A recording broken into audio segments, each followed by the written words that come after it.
ከላይ በ50 ከስር በ50 አምሮቦታል በ150 አልኩኝ። እቺን ቃጠና ኢፊ ከከሴ ታራሚ ፍሬማነ ወይ ምን አርገን የታሰርከው?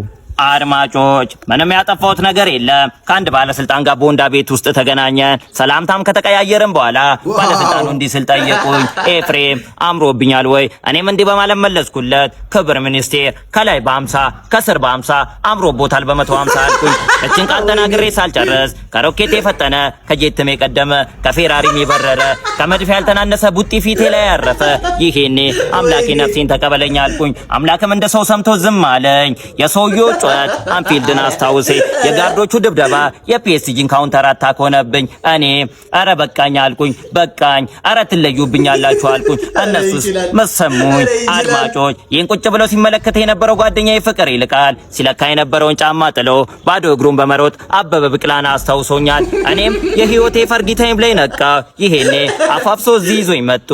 እሺ ከዛም አብለህ ከጠየቀኝ እዚህ ካመጡኝ በኋላ ቁጭ ባልኩበት አንዱ መጥቶ ጫማ ቁጥሬን ያለኝ ለማየት ቀና ባልኩበት ቅጽበት ፊቴ ላይ ረገጠኝ። ከእርግጫው በላይ ግን የጎዳኝ የጫማው ሽታ ነው።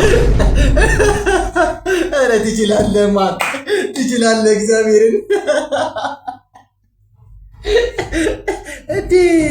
እዲ ሲጀመር እንዴት ይሄ ሌላ ተሰጥቶ ነው።